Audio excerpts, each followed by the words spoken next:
Class में हम लोग KYPM2 जेई का सॉल्यूशन देखने वाले हैं। तो सबसे पहले स्टार्ट करते हैं हम लोग क्वेश्चन नंबर 1 से। क्वेश्चन नंबर 1 क्या कह रहा है आपको? क्वेश्चन नंबर 1 कह रहा है कि out of boiling point, entropy, pH and density intensive property are. कौन कौन सा इंटेंसिव प्रॉपर्टी है? तो हम लोगों को अगर इसके ऑप्शन में देखें तो मिक्स करके ऑप्शन दिया हुआ है। तो इसमें हम लोग अगर आइडेंटिफाई करें तो बॉइलिंग पॉइंट क्या है आपको? इंटेंसिव प्रॉपर्टी है ये। एंट्रोपी क्या है? इंटेंसिव प्रॉपर्टी नहीं है। पीएच क्या है आपको? इंटेंसिव प्रॉपर्टी है। और डेंसिटी क्या होता है? ये भी इंटेंसिव प्रॉपर्टी होता है। तो हम लोगों को इसमें ऑर्डर देखें तो 1, 3 एंड 4, 1, 3 एंड 4 वाला ऑप्शन करेक्ट कौन हो जाएगा? थर्ड नंबर ऑप्शन हमारा करेक्ट हो जाएगा। तो आंसर क्या हो गया? 1, 3 and 4 is intensive property and 2 is not intensive property, जो कि आपको एंट्रोपी है। नेक्स्ट में आप लोगों को क्वेश्चन नंबर 2 के लिए देखें। क्वेश्चन नंबर 1 के लिए ऑप्शन क्या हो गया? 3 हो गया सही। नेक्स्ट है क्वेश्चन नंबर 2 के लिए 1 मोल हम लोगों को कितने अमाउंट हैं?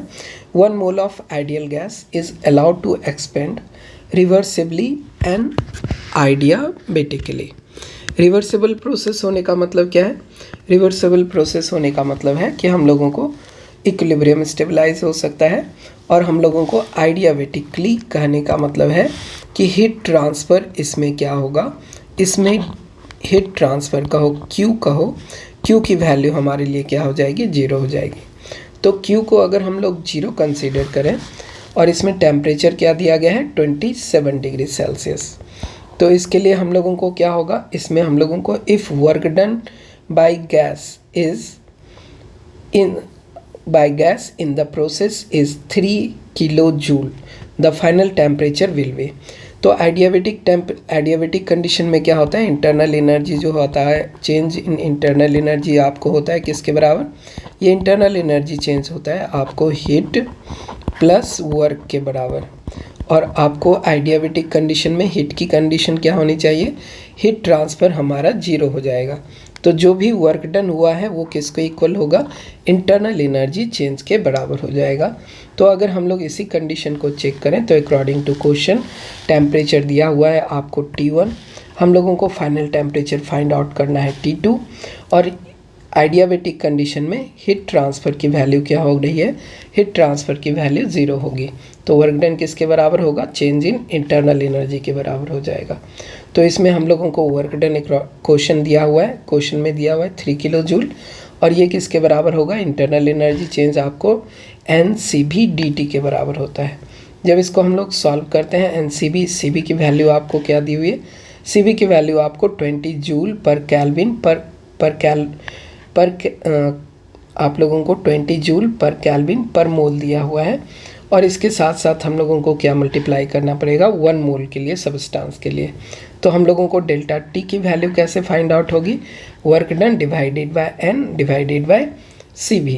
तो उसी को हम लोग सॉल्व किए हुए हैं। ये किलो जूल को हम लोग जूल में कन्वर्ट किए, बाकी जो टर्म्स थे आपको जूल में थे, तो जूल कैंसिल आउट हो गया। बच गया क्या आपको? डेल्टा T की वैल्यू कितनी हुई?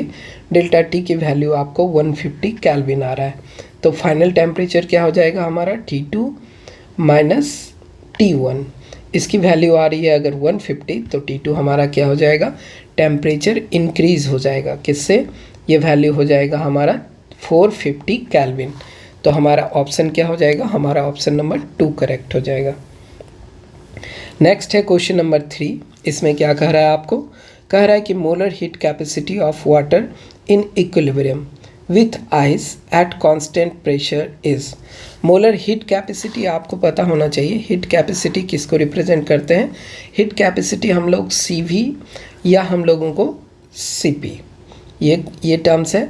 तो हम लोगों को हीट कैपेसिटी में क्या हो रहा है? हीट कैपेसिटी आपको होता है कि amount of heat added divided by change in temperature. ये क्या होता है? हम लोगों को हीट कैपेसिटी C काउंट करते हैं।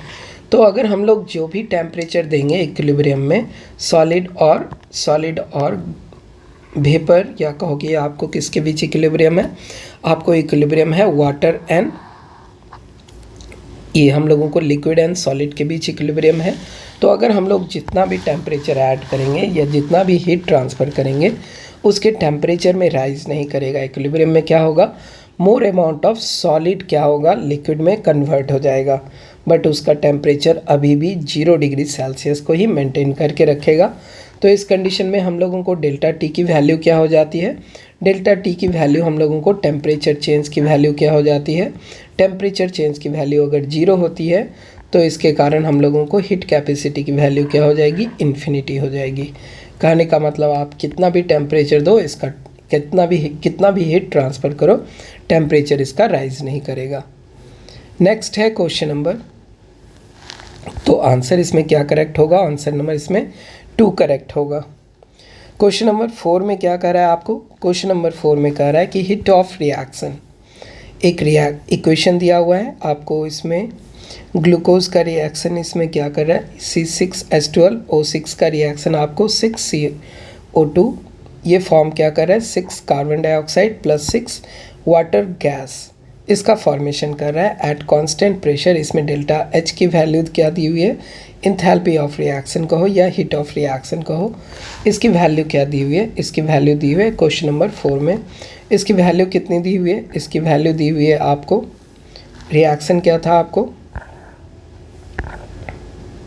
अगर इसी रिएक्शन को ध्यान से देखें तो हम लोगों को रिएक्शन में क्या है, रिएक्शन है आपको ग्लूकोज रिएक्ट विथ 6 ऑक्सीजन, ये फॉर्म क्या कर रहा है, 6 carbon dioxide gas plus 6 water gas, या कहो कि गैस स्टेट में वाटर को फॉर्म कर रहा है। तो हम लोगों को इस तरह के रिएक्शन में जब भी डेल्टा H को फाइंड आउट करना होता है या डेल्टा U को फाइंड आउट करना पड़ता है, तो इसमें हम लोगों को रिलेशन क्या है, delta H equal to delta U plus delta NG/RT। तो NG फाइंड आउट करना ही हम लोगों को मेन टास्क है। R की वैल्यू तो हम लोगों को क्वेश्चन में दी हुई है, क्वेश्चन में, या हम लोग इसको R यूनिवर्सल गैस कांस्टेंट है, तो इसकी वैल्यू क्या पुट करेंगे, इसकी वैल्यू हम लोग पुट करेंगे, अगर ये हम लोगों को किलो कैलोरी में है तो ये 1.98 कैलोरी पर मोल पर केल्विन पुट हो जाएगा, ठीक ना। लेकिन बाकी का टर्म्स जो डेल्टा Ng है, डेल्टा Ng इस इक्वेशन के लिए आप ध्यान से देखें तो इधर इसके 6 एटम इन्वॉल्व हैं, इसके कितने एटम इन्वॉल्व हैं हम लोगों को, अगर इसके हम लोग एटम चेक करें तो इसके एटम कितने इन्वॉल्व हैं, एटम है इसके 6, रिएक्टेंट साइड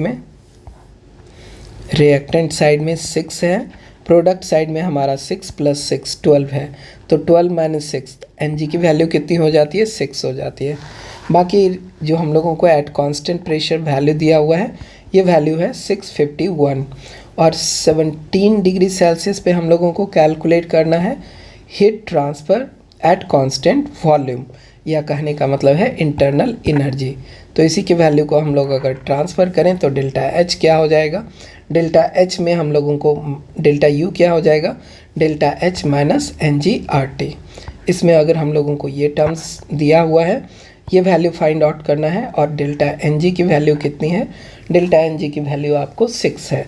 इस इक्वेशन को थोड़ा सा रीअरेंज करेंगे तो हम लोगों को इंटरनल एनर्जी चेंज किसके बराबर हो जाएगा, माइनस डेल्टा, ये delta H minus delta NG/RT के बराबर हो जाएगा।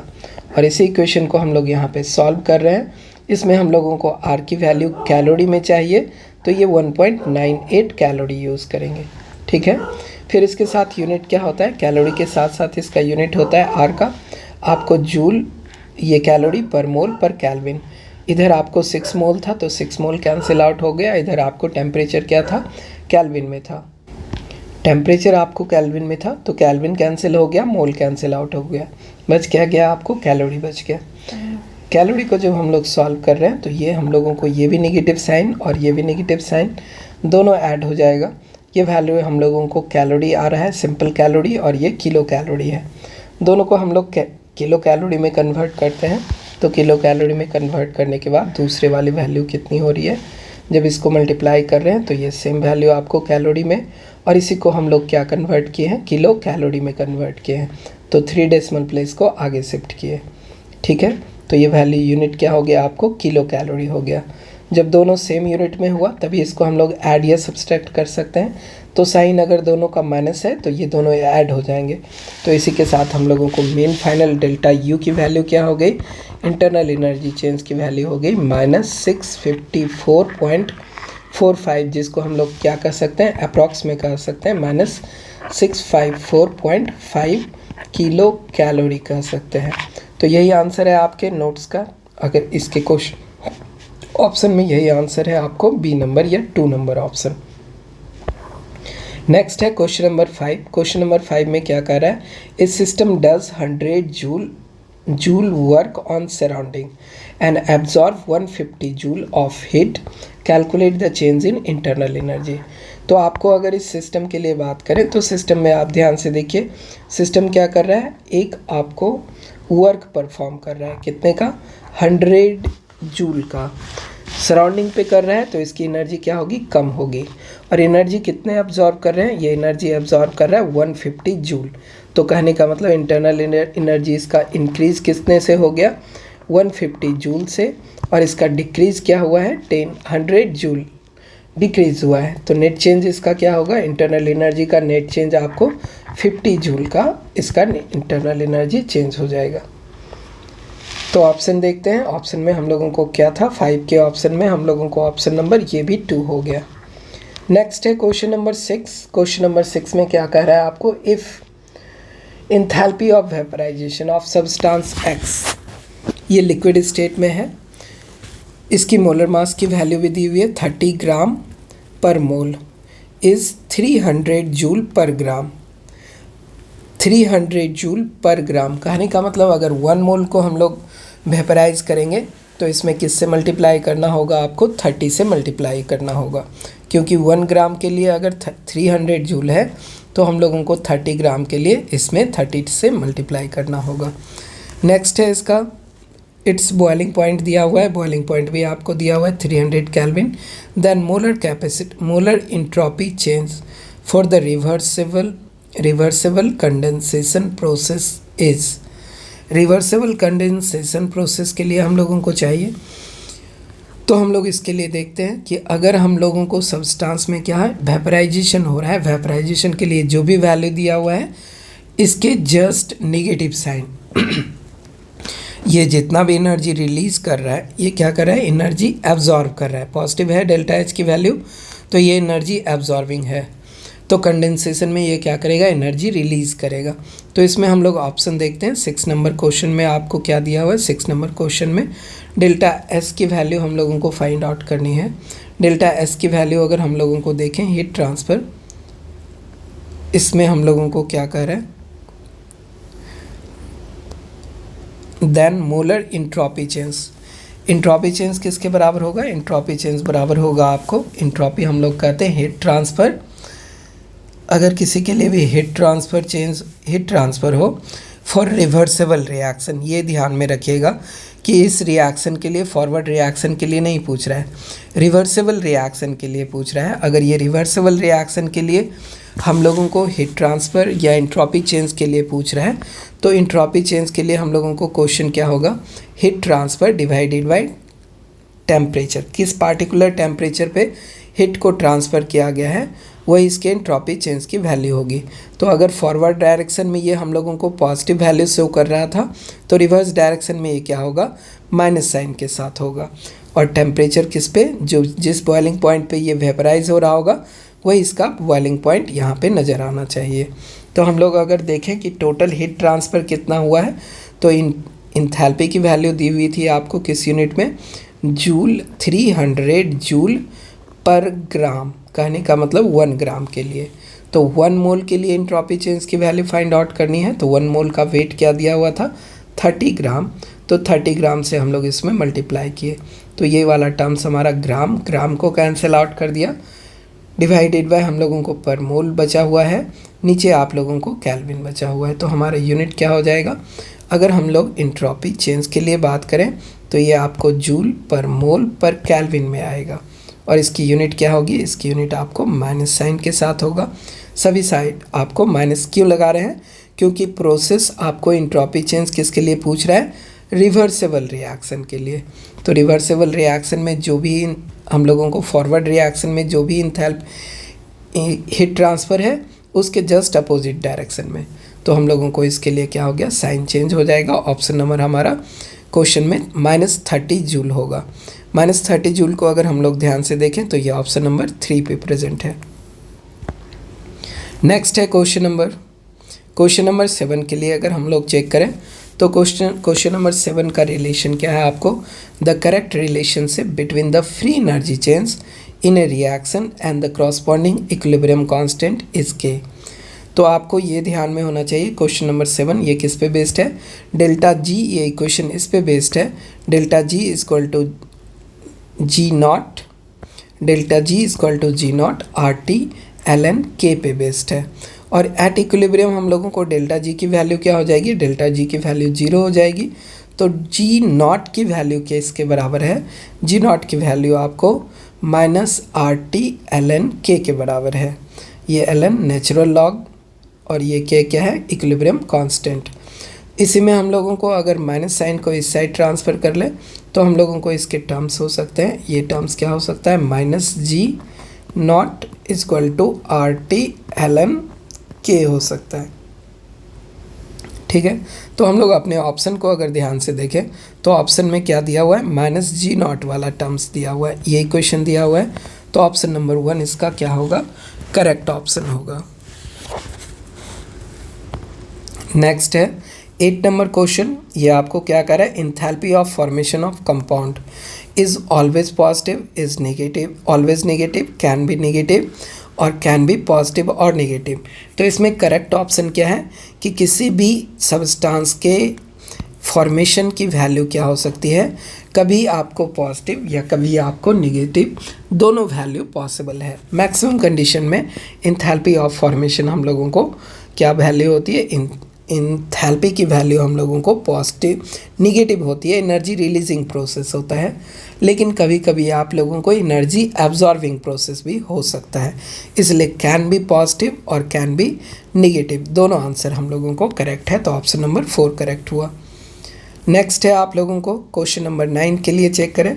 क्वेश्चन नंबर 9 में क्या कह रहा है आपको, how much heat is liberated when 100 ml of 0.1 molar sodium hydroxide are completely neutralized by 100 ml of 0.1 molar hydrochloric acid.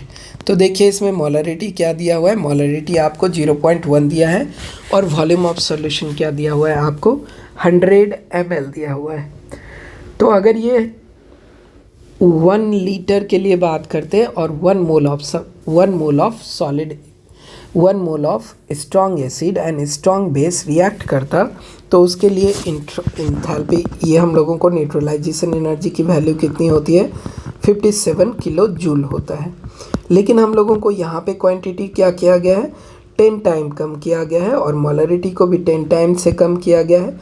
कहने का मतलब इसकी वैल्यू में 100 से डिवाइड करना होगा, तब जाके ये एग्जैक्ट वैल्यू हम लोगों को एंथैल्पी ऑफ न्यूट्रलाइजेशन के बराबर आने वाला है।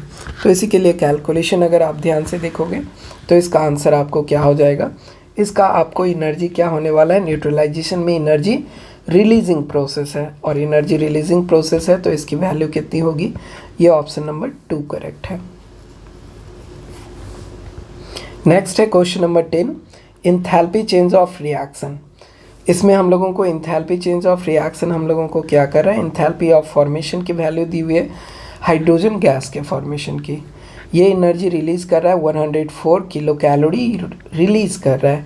तो हम लोगों को हाइड्रोजन बॉन्ड डिसोसिएशन एनर्जी, कहने का मतलब इस रिएक्शन के जस्ट रिवर्स में रिएक्शन, H2 मॉलिक्यूल को हम लोग H2 एटम में अगर कन्वर्ट करें तो ये क्या करेगा, एनर्जी एब्जॉर्बिंग प्रोसेस होगा और इसकी वैल्यू कितनी हो जाएगी, वो ये हो जाएगा आपको 104 किलो कैलोरी हो जाएगा। तो इसके ऑप्शंस हम लोगों को क्वेश्चन नंबर 10 के लिए चेक करें तो क्वेश्चन नंबर 10 में हम लोगों को ऑप्शन नंबर इसका क्या करेक्ट हो गया, ऑप्शन नंबर हम लोगों को इसका 104 करेक्ट है। तो हम लोगों को बॉन्ड एंथैल्पी की वैल्यू कितनी हो गई, हाइड्रोजन बॉन्ड एंथैल्पी की वैल्यू कितनी हो गई, 104 किलो कैलोरी। क्वेश्चन नंबर 11 के लिए चेक करें। क्वेश्चन नंबर 11 में क्या कह रहा है? क्वेश्चन नंबर 11 कह रहा है आपको the reaction A gas plus B gas, ये क्या फॉर्म कर रहा है आपको? ये फॉर्म कर रहा है C gas plus D gas. Is suitable is studies in a 1 liter vessel at 250 degrees Celsius. Initial concentration of A was 3N and that of B was N. कहने का मतलब A और B गैस है, ये convert हो रहा है CND gas में। तो इसके इनिशियल कॉन्सेंट्रेशन है, A के इनिशियल कॉन्सेंट्रेशन है 3 मोल, B का इनिशियल कॉन्सेंट्रेशन है N मोल। दोनों जब इक्विलिब्रियम कंटेन करता है तो हम लोगों को C की क्वांटिटी क्या दी हुई है? इन एट इक्विलिब्रियम C का कॉन्सेंट्रेशन दिया हुआ है आपको, C का कॉन्सेंट्रेशन और B का कॉन्सेंट्रेशन इक्वल दिया हुआ है। तो हम लोगों को अगर मान लो कि इसके कॉन्सेंट्रेशन क्या हो रहा है? X से डिक्रीज़ हो रहा है, तो 3x में ये x डिक्रीज़ हुआ, n में ये क्या हो गया? ये भी x डिक्रीज़ हुआ, n माइनस एक्स हो गया। ये क्या फॉर्म करेगा? x फॉर्म करेगा, इधर भी x फॉर्म करेगा। क्यों? क्योंकि सभी के कॉफिशेंट हम लोगों को 1 के इक्वल है, सभी का कॉन्सेंट्रेशन इक्वल है, इसका हम लोगों को कॉफिशेंट इक्वल है। तो इस कंडीशन में सेम अमाउंट में ये डिक्रीज़ होंगे रिएक्टेंट और सेम अमाउंट में प्रोडक्ट भी फॉर्म होगा। तो हम लोगों को क्या अकॉर्डिंग टू क्वेश्चन क्या कह रहा है? n माइनस एक्स कह रहा है x के बराबर है। तो 2x किसके बराबर हो जाएगा? 2x बराबर हो जाएगा आपको n के। तो n की वैल्यू क्या हो गई? n की वैल्यू हो गई हम लोगों को, या कहो कि x की वैल्यू 2x की वैल्यू अगर n है तो x की वैल्यू n/2 हो जाएगी। n/2 अब हम लोगों को d का कॉन्सेंट्रेशन पूछ रहा है, तो d का कॉन्सेंट्रेशन क्या है? x के ही बराबर है, तो x किसके बराबर है? n/2 के बराबर है। तो हमारा आंसर क्या हो जाएगा? ऑप्शन नंबर 1 करेक्ट हो जाएगा। हम लोगों को इस इक्वेशन के लिए n की वैल्यू, कॉन्सेंट्रेशन ऑफ d की वैल्यू क्या हो जाएगी? n/2 हो जाएगी। नेक्स्ट है क्वेश्चन नंबर 12। क्वेश्चन नंबर 12 में क्या कह रहा है? Concentration of reactant. इसमें कह रहा है कि according to law of mass action the rate of reaction is directly proportional to. Rate of reaction हम लोगों को डायरेक्टली प्रोपोर्शनल होता है किसके? रिएक्टेंट के कॉन्सेंट्रेशन के, या रिएक्टेंट का कॉन्सेंट्रेशन हम लोगों को मोलरिटी में रिप्रेजेंट करते हैं। मोलरिटी का जितना भी कॉफिशेंट होता है उससे इसके पावर को राइज करते हैं। ये हम लोगों को लॉ ऑफ मास एक्शन है। मान लो कि एक केमिकल रिएक्शन है हम लोगों को A प्लस बी के फॉर्म में, मान लो कि इसी केमिकल रिएक्शन को अगर हम लोग ये कन्वर्ट हो जाए आपको MB में कन्वर्ट हो जाए, तो लॉ ऑफ मास एक्शन क्या कहता है? आपका रेट ऑफ रिएक्शन क्या होगा? रेट ऑफ रिएक्शन होगा A के कॉन्सेंट्रेशन का n पावर। ठीक है, तो ये हम लोगों को लॉ ऑफ मास एक्शन है। तो ये हम लोगों को किस पे डिपेंड करता है? मोलरिटी ऑफ रिएक्टेंट पे डिपेंड करता है। ऑप्शन नंबर A करेक्ट है इसका। क्वेश्चन नंबर 13 में क्या कर रहा है? Which molecule is T shaped. T shaped molecule वाला क्वेश्चन नंबर 13 अगर हम लोग ध्यान से देखें तो मॉलिक्यूल क्या क्या दिए हुए थे? BF2 दिया हुआ था, फिर आपको दिया हुआ क्या है? फिर उसके बाद आपको दिया हुआ है BF2 के बाद दिया हुआ है इसका स्ट्रक्चर कैसा हो जाएगा? इसका स्ट्रक्चर लीनियर हो जाएगा। बेरिलियम के ऑटोमोस्ट सेल में कितने इलेक्ट्रॉन हैं? बेरिलियम के ऑटोमोस्ट सेल में आपको ओनली 2 इलेक्ट्रॉन है, जो कि आपको फ्लोरीन के एक एटम से एक इलेक्ट्रॉन से कंबाइन करके एक स्ट्रेट चेन कंपाउंड का फॉर्मेशन करेगा। इसकी बॉन्ड एंगल 180 और इसका स्ट्रक्चर क्या हो जाएगा? लीनियर हो जाएगा। हाइब्रिडाइजेशन के लिए बात करें तो इसके 2 सिग्मा बॉन्ड, तो हाइब्रिडाइजेशन इसके sp हो जाएंगे। तो इसका हाइब्रिडाइजेशन क्या हो जाएगा? sp hybridization. नेक्स्ट अगर मॉलिक्यूल BCl3 के लिए बात करें तो इसका स्ट्रक्चर क्या हो जाएगा?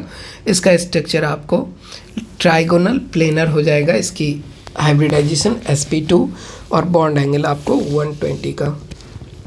अमोनिया के लिए हम लोगों को पिरामिडल स्ट्रक्चर होगा, 3 डायमेंशनल स्ट्रक्चर है, पिरामिड टाइप का। नेक्स्ट आपको ClF3 chlorine trifluoride. Chlorine trifluoride में हम लोगों को इसके अगर एटम का स्ट्रक्चर, मॉलिक्यूल का स्ट्रक्चर देखें तो क्लोरीन आपको सेंट्रल एटम पे है, फ्लोरीन आपको इसके एक्सियल पोजीशन पे होंगे, 2 एक्सियल पोजीशन पे, 1 इक्वेटोरियल पोजीशन पे। तो ये देखने में आपको कैसा स्ट्रक्चर लगता है? टी स्ट्रक्चर लगता है। तो यही पूछ रहा था आपको कि कौन सा स्ट्रक्चर या कौन सा मॉलिक्यूल आपको टी सेप्ट होगा। तो इसका ऑप्शन क्या होगा, इसका ऑप्शन आपको 13 में D number option is your correct option. Next अगर 14 नंबर क्वेश्चन में चेक करें, ये क्या कह रहा है आपको, for a reaction carbon dioxide carbon monoxide plus half oxygen form carbon dioxide gas, KP and KC का रेशियो पूछ रहा है। आपको पता होना चाहिए कि केपी का जो आपको फॉर्मूला है, केपी किसके बराबर होगा, केपी बराबर होगा केसी आरटी पे पावर डेल्टा एन के बराबर होगा। डेल्टा एन जी के बराबर हम लोगों को ये वैल्यू होने वाला है। तो अगर रिएक्शन के लिए डेल्टा एन जी की वैल्यू चेक करें तो रिएक्टेंट का हम लोगों को नंबर ऑफ मोल कितना है, 1 प्लस हाफ। प्रोडक्ट का नंबर ऑफ मोल कितना है, 1 है। दोनों को सब्सट्रैक्ट करेंगे, पहले प्रोडक्ट माइनस रिएक्टेंट करने वाले हैं, तो इसकी वैल्यू कितनी होगी, इसकी वैल्यू होगी आपको माइनस हाफ। तो डेल्टा एन जी की वैल्यू क्या होगी, माइनस हाफ। तो अगर ये माइनस हाफ है तो इसके लिए अगर हम लोग इक्वेशन डिराइव करें तो हम लोगों को के पी बाई के सी ही पूछ रहा था। तो के पी बाई के सी का वैल्यू क्या हो जाएगा, third number option are T पे पावर माइनस हाफ। ये माइनस साइन है, यहाँ पे माइनस साइन पहले से दिया हुआ है, ठीक है। तो इस तरह से अगर हम लोग इसको देखें तो हम लोगों को ऑप्शन नंबर 3 होता है। नेक्स्ट है क्वेश्चन नंबर 15। क्वेश्चन नंबर 15 में आपको क्या कह रहा है, क्वेश्चन नंबर 15 कह रहा है कि N2 mole of nitrogen dioxide, ये कन्वर्ट हो रहा है कि इसमें नाइट्रिक ऑक्साइड 2 मोल प्लस ऑक्सीजन में। तो इसी को अगर हम लोग सॉल्व करें तो इसके लिए क्या पूछ रहा है, इसके लिए हम लोगों को केसी की वैल्यू दी हुई है और टेम्परेचर दिया हुआ है, आर की वैल्यू दी हुई है। देन केपी एंड केसी को आपको कंपेयर करने के लिए कह रहा है कि बताइए केपी और केसी में कौन बड़ा होगा कौन छोटा होगा। रिलेशन तो जस्ट हम लोग पहले वाले ही इक्वेशन का यूज़ कर लेंगे, Kp by Kc is equal to what, Kp by Kc is equal to R T पे पावर डेल्टा एन जी। ये इक्वेशन नंबर 16 के लिए भी हम लोगों को इसकी वैल्यू क्या हो रही है, ये इक्वेशन नंबर 14 से भी हम लोग यूज़ कर सकते हैं। तो इसके लिए अगर हम लोग वैल्यू चेक करें के पी बाई के टी, ये किसके बराबर हो रहा है, ये के पी बाई के टी आपको इस इक्वेशन में डेल्टा एन जी की वैल्यू कितनी है, 3 माइनस 2, कहने का मतलब इसका वैल्यू है 1। तो आर टी का आर टी पे पावर 1 क्या हो जाएगा, सिंपल आर टी ही रह जाएगा। और आर की वैल्यू हमें क्या यूज़ करनी है, आर की वैल्यू हम लोगों को जब भी यूज़ करेंगे तो 8.314 जूल यूज़ करेंगे, या हम लोग यूज़ करेंगे 0.082, इसके साथ क्या होगा ATM लीटर पर मोल पर केल्विन, और ये भी जो जूल होगा जूल पर मोल पर केल्विन के ही यूनिट में होगा। तो हम लोगों को कोई भी वैल्यू यूज़ कर सकते हैं। अकॉर्डिंग टू क्वेश्चन हम लोगों को आर की वैल्यू इसमें दिया हुआ है, लेकिन ये वैल्यू हमारा गलत होगा। लेकिन अगर क्वेश्चन में दिया है तो हम लोग पुट करके भी चेक कर लेते हैं, तब भी हम लोगों को आर की वैल्यू अगर ये भी पुट कर रहे हैं तब भी हम लोगों को इसके आर टी की वैल्यू कितनी हो रही है, आर टी की वैल्यू हम लोगों को 37.9 हो रहा है, जो कि आपको 1 से बड़ा वैल्यू है। तो हमें क्या पता चल रहा है, के पी बाई के सी इज़ अ ग्रेटर देन 1। तो के पी क्या हो जाएगा, के सी से बड़ा वैल्यू हो जाएगा। तो ये ऑप्शन हम लोगों को कहाँ पे था, ये ऑप्शन हम लोगों को अगर चेक करें तो 15 नंबर क्वेश्चन के P is a greater than के सी, 1 नंबर ऑप्शन करेक्ट है। नेक्स्ट है क्वेश्चन नंबर 16।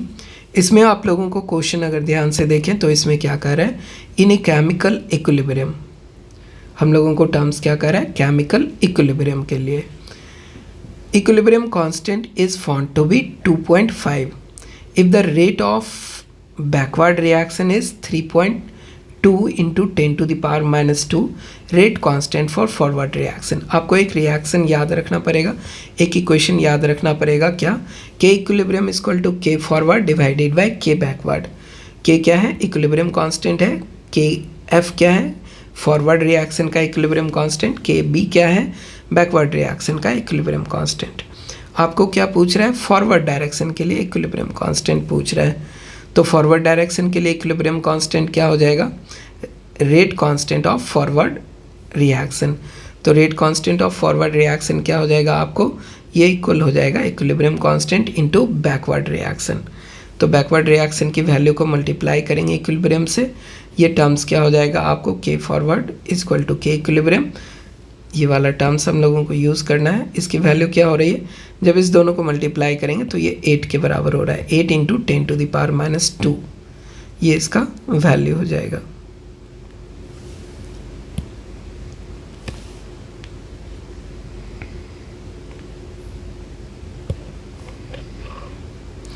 नेक्स्ट है हम लोगों को क्वेश्चन नंबर 17। ये क्या कह रहा है आपको, पीएच वैल्यू पूछ रहा है। तो KOH दिया हुआ है, KOH की नॉर्मलिटी और मोलरिटी एक ही होती है, क्योंकि इसकी वैलेंसी फैक्टर कितनी है, इसकी वैलेंसी फैक्टर आपको 1 है। तो अगर वैलेंसी फैक्टर इक्वल 1 के इक्वल हो तो normality is equal to molarity. तो इस कंडीशन में हम लोगों को टर्म्स क्या हो गए, मोलरिटी कितनी हो जाएगी 0.001 मोलर, ठीक ना। तो अब इसको अगर हम लोग कन्वर्ट करें 10⁻³ मोलर KOH, तो इसकी PKOH की वैल्यू कितनी हो जाएगी, इसकी PKOH की वैल्यू 3 हो जाएगी। और इस कंडीशन में अगर हम लोग pH वैल्यू फाइंड आउट करें तो pH क्या हो जाएगा, इसका pH वैल्यू हो जाएगा इसका 14 - 3, कहने का मतलब 11। तो हम लोगों को इसके लिए ऑप्शन क्या हो जाएगा, इसके लिए ऑप्शन हो जाएगा pH की वैल्यू 11 के इक्वल हो जाएगी। ये क्या हो जाएगा 11। इसके पहले ऑप्शन क्या था, 8 इंटू 10⁻² ऑप्शन था। नेक्स्ट है क्वेश्चन नंबर 18। ये क्या कह रहा है, calculate total number of lone pair in BF4 minus ion. BF4 का अगर स्ट्रक्चर देखें तो बोरोन के पास 3 वैलेंस इलेक्ट्रॉन, 3 फ्लोरीन के साथ कंबाइन करेगा तो ठीक रहेगा। लास्ट में हम लोगों को 4th फ्लोरीन जो आ रहा है F- के फॉर्म में आ रहा है, तो फ्लोरीन के ऑटोमोस्ट सेल में अब कितने इलेक्ट्रॉन हो गए, 8 इलेक्ट्रॉन हो गए, क्योंकि पहले से 7 था, एक इलेक्ट्रॉन ये किसी से एक्स्ट्रा लिया है तो नेगेटिव चार्ज हुआ, और एक अनपेयर्ड इलेक्ट्रॉन इसका खुद का था। तो इसके इलेक्ट्रॉन नेगेटिव चार्ज के कारण और इसके सिंगल इलेक्ट्रॉन कंबाइन करके ये क्या कर रहा है, बोरोन को ट्रांसफ़र कर रहा है कोऑर्डिनेट बॉन्ड के थ्रू। क्यों, क्योंकि बोरोन के तो 3 ही इलेक्ट्रॉन थे, तीनों के तीनों इलेक्ट्रॉन यूज़ हो चुके हैं, अब इसके बोरोन के पास एक भी इलेक्ट्रॉन नहीं है, इसका सिर्फ वैकेंट सेल ऑर्बिटल है, वैकेंट ऑर्बिटल है।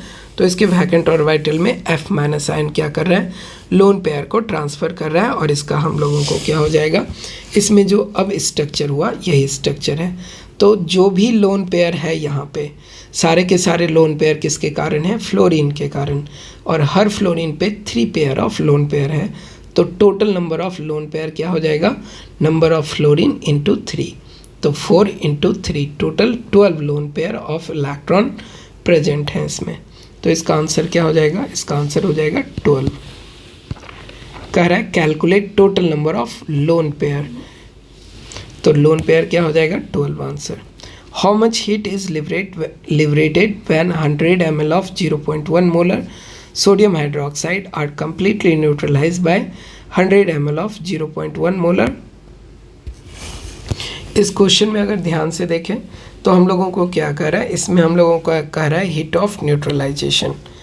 कितना अमाउंट है, 100 ml है 0.1 मोलर सोडियम हाइड्रोक्साइड, और 100 ml है 0.1 मोलर HCl। दोनों को अगर हम लोग चेक कर लें तो इसमें जो टर्म्स होने वाले हैं, इसके लिए न्यूट्रलाइजेशन के लिए हम लोगों को क्या होना चाहिए था, न्यूट्रलाइजेशन के लिए 57 जूल होनी चाहिए थी इसकी वैल्यू, 57.4 जूल। लेकिन इसमें जो अमाउंट दिया हुआ है 100 ml दिया हुआ है, और मोलरिटी भी 0.1 दी हुई है, तो इसकी वैल्यू क्या हो जाएगी, इसकी वैल्यू को अगर हम लोग ठीक से देखें तो इसकी वैल्यू होने वाली है हम लोगों को 0.57 किलो जूल होने वाला है पर मोल। नेक्स्ट है हम लोगों को, नेक्स्ट क्वेश्चन क्या है, नेक्स्ट क्वेश्चन है आपको लास्ट में, a solution is form by mixing 0.2 molar ammonium chloride and 0.1 molar ammonia, the pH of solution will be close to. इस क्वेश्चन में आप लोगों को pKb की वैल्यू पहले से दी हुई है। सॉल्यूशन कैसा है हम लोगों को, ये बफर सॉल्यूशन है। ये किस तरह का सॉल्यूशन है, आपको बफर सॉल्यूशन है, जिसमें कि salt of strong acid and weak base present है। क्या प्रेजेंट है?